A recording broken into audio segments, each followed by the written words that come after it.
So many stories to go by this morning. I think I have with me here Nigerian pilot is looking at fresh plateau killings. Muftan imposes 24 hours curfew. And that's what you see. But on the screen there, you also see Authority newspaper says Edo 2024 storms hit APC Guba primary. And that's the lead story that you find on the front page of the Authority. All right, what I've got here is the Leadership newspaper, and its leading story is on insecurity, and it says, probe terrorism financing now. Okay, well, we'll get back to this paper. The Daily Sun is the one that's up there, and it says, Plateau boils again, and that is a leading story. I will leave that there, and then when we get to leadership, I will talk about that as well. All right, let's look at the next newspaper right now, and we're going to another one, even though we know that that story will run round. But this Nigeria looks at jostle for power sets Jos on fire as police 16 sacked lawmakers clash. Only 8 legislators will be allowed in Plateau Assembly until issues are resolved, says Speaker. And you also see Wike visits Kwali, restates plan to develop secure 6 FCT area council. All right, the leadership, I talked about it earlier with the leading story as insecurity probe terrorism financing now. Northern elders, CSOs tell Tinubu demand release of report on General Atahiru's death. Insist aircraft's black box has details of killing. Army keeps mum on General Ali Kefe's allegation. All of these you find in the paper. Residents differ on planned review of Kano Emirates on page 7 of the paper. And the Nigerian pilot, like I mentioned earlier, goes with that lead on fresh plateau killings. What we also want to look at is that story above the lead story, below the masthead. Shake up in Nigeria police as IGP redeploys 54 ACPs, and that's coming on page 6 of the Nigerian pilot. The Nigerian Express, Dangote bounces back as Africa's richest man as Otedola returns to Forbes after 6 years. Nnamdi Kanu gives conditions to stop Biafra agitation. And then the bold one, 4 billion naira fraud, Obiano to face trial. EFCC arraigns ex-Anambra governor on Wednesday. Daily Asset looks at tension as 32 PDP APC members claim 16 Plateau Assembly seats. They must wait for judicial interpretation, Speaker.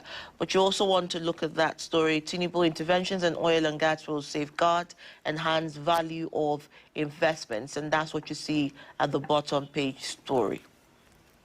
All right, $400 million loot investigation indicts Buhari's ex-aide Tunde Sabiu. Claire's billionaire businessman E.A. Rano. Sabiu never gave looted funds to Rano. Both men have no business relationship. Ex-president's nephew Sabiu already under searchlight of Tinubu's special investigator. ACF chieftain condemns allegation against Rano as malicious, unfounded. All these writers to that leading story on the first newspaper. Mieti Allah's president not with us, DSS spokesman says. And then a whole lot of other writers there. INEC raises alarm over plans to disrupt February 3 by elections. So let's get in our reviewers now to look at these papers. Which of them are you looking at? The Edo poll. Yes. Okay, you're interested in that. Aspirants not screened, disqualified yet. That's APC talking there politically. So reviewers, let's get in here and see which of the stories we may want to look at first. There's so many issues. It's not a day you pick one and you say you have read all. Okay, but there's one that talks about APC Guba primary. Okay, Ada seems to be interested in this one. Should it's we not begin me. with that? It's one of the lead stories. Okay, it's in your Okay, that's your state. So maybe we should start from there. You know. There's another paper that is talking about the PDP there as well. Yes, APC absolutely. Storm hits APC Guba primary. Party insists on 6 aspirants. PDP is also having his own troubles there as well. So let's see how you react to this. Well, I'm not a party member. You're not. What is your state? I'm not a member you of have the a state. APC or a member of the PDP. I'm sure the reason why you're asking this question because I'm from Edo State. Yes. Yes. Okay.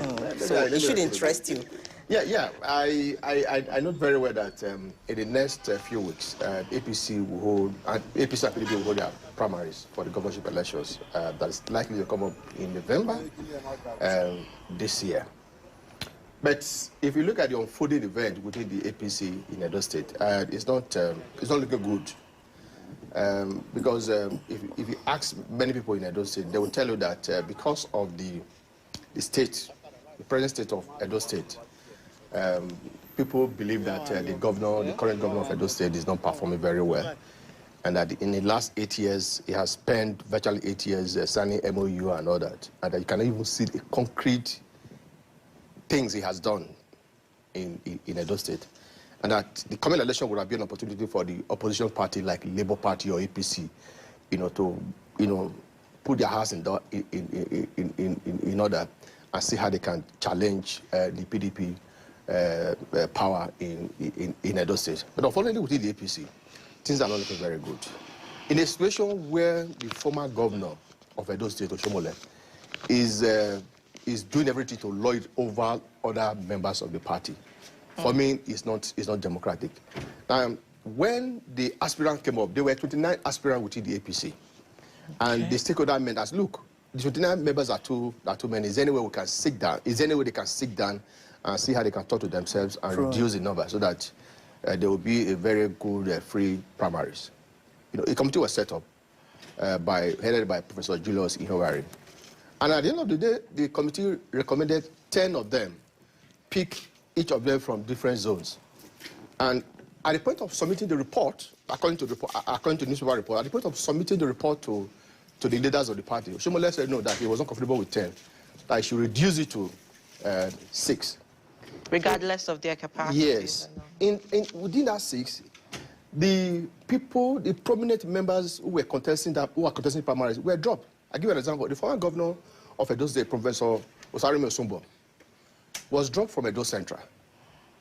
In Edo South, people like Pastor Isaiah Yamu, who was the government candidate of the party, as one of the most prominent political figure in Edo South, was dropped. General Charles Ariari, who was also the government candidate of PDP some years back, was dropped. General Chris Ogewonyi, a very prominent person who was the former minister of state for petroleum, was dropped. In Edo North, he also came up with people that he wanted to install as governor of Edo State. And at that point, the whole thing started taking a different dimension. And the national chairman of the party was quick to ask and issue a statement and said nobody has been screened out. And that Oshomole and his committee has no right to screen anybody. That whoever wants to contest should go and pick from. Because I was just going to ask what his role is in screening. Yes, should go and pick from. And at the end of the day, it is the national secretary of the party that will determine the screening process. And that is all now. But the point I want to make is that Oshomole should be very careful. He did similar thing when he was national chairman of the APC, and that's why he was removed. The governor were not comfortable with him because of his dictatorial, attitude. And at the end of the day, he was kicked out. This idea of this godfatherism, Oshomole was one of those who fought godfatherism in Edo State. One man, one vote. One man, one vote. So he cannot come around now, want to imitate his colleagues from maybe Rivers State, Lagos State, or elsewhere to want to be godfather of Edo State politics, especially within the APC. For me, it would be unacceptable to the people of Edo State. Let there be internal democratic process of determining who should be the candidate of APC. Likewise, the PDP. There are so many candidates who are also eyeing the governorship seat of the PDP. But the governor of Edo State, who appears to be the godfather of PDP right now, is also trying to impose a candidate on them. And that's the person of Aswen Ighodalo, in spite of other candidates, other aspirants who want to aspire to that position.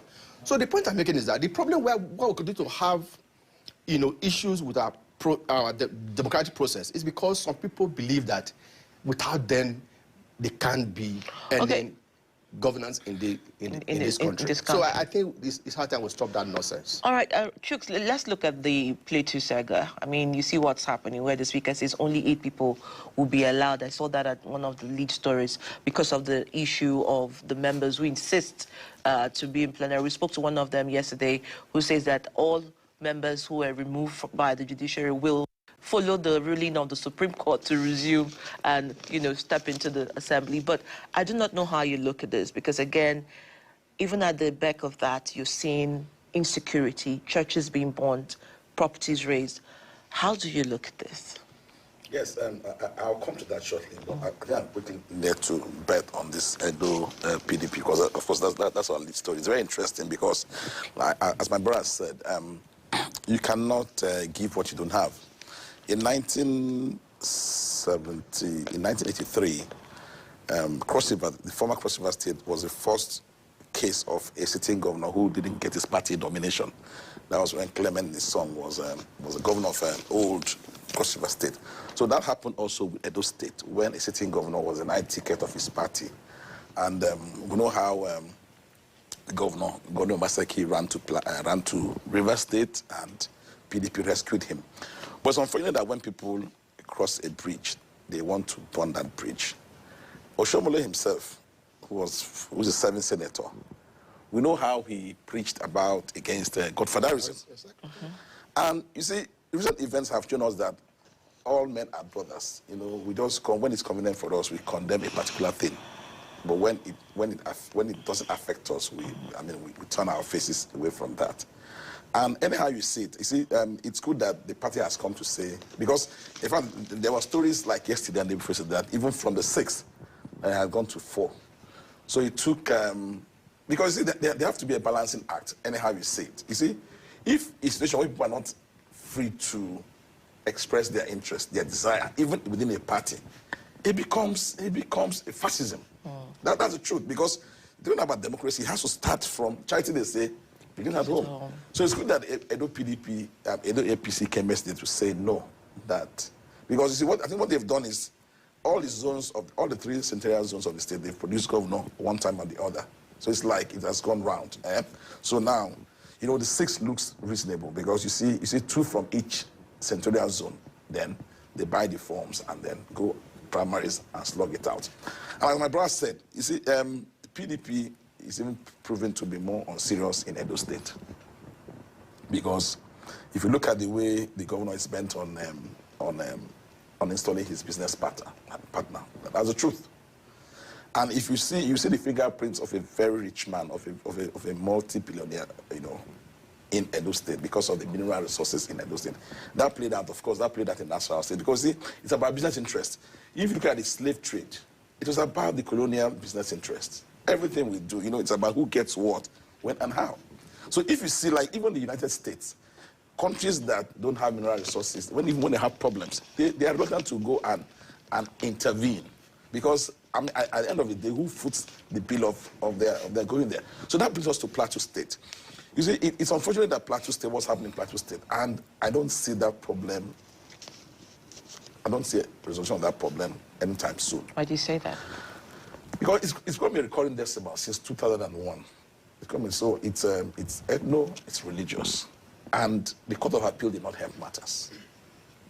Because you see, the Supreme Court, knowing that they have no jurisdiction over what happened in the Court of Appeal, State and National Assembly, shouldn't have commented penultimate Friday, Friday before the last. Because you see, the Supreme Court more or less gave hope to, or became sentimental, expressed sentiments about those who lost there. Because when they spoke about Governor Caleb Muftuan, every child, anybody who did political science 101 or who could read and write knew that what the choice of the Court of Appeal did was pure mischief. And I don't know how they're going to escape that. Because what they did, like I said it somewhere here, it's worse than these kidnappers who are collecting ransom. What they did in Plateau State. It's worse than that. You know what it means to, millions of people turn out to vote and then you 3 people sit down and say no and appoint lawmakers. Because democracy itself, it's government of the people, for the people, and by the people. So when democracy becomes government by 3 Supreme Court judges, it becomes a problem. So you also don't blame those, because you see, because what the Appeal Court did was self-help, in my opinion. So you also don't blame, because you see, people who won elections, they are home. Then people who didn't win elections are going to sit in the House of Assembly. It won't work. Because, you see, we're talking about kidnapping, we're talking about insecurity. If there's no justice, because that's the ground norm of every society, justice. Those who have been wronged, you right the wrongs. So now, people say, okay, we want A to be our rep. Then the Court of Appeal says, no, B must be our sovereign. I mean, there can't be peace. Because look at the governor, for instance. How will these people whom the governor and everybody knows did not win elections come and represent and say they want to pass budget or they want to do this? It's illegal. That's okay. So, you want to comment on I just want to add to what Chuks has said. Whether I would like it or not, what the Court of Appeal did in the Plateau election was amount to judicial banditry. People who were rejected by the people of Plateau State decided to turn around and say, okay, this is the lawmakers in the Plateau House of Assembly. For me, I think what the NJC should be doing is to look at the dirty role played by those judges who were members of those. Because we're asking what's the interest of the judges. Yes, and see how they can discipline them. But disciplining them, does this solve the problem now? Because only yesterday, the lawmakers, 16 lawmakers came to resume, said they were accompanied by their constituencies, members who elected them. We should not create a state of anarchy in Plateau State. I have a different approach from what my colleague said, Chuck said. Whether I would like it or not, once there's a judicial pronouncement by a competent court of law, whether that judgment was made by a drunken judge, you must accept it until that judgment is obtained by a superior court of law. But in case of the issue we are discussing now, the matter ends at the Court of Appeal, and that is the end for the State House of Assembly and the Senate.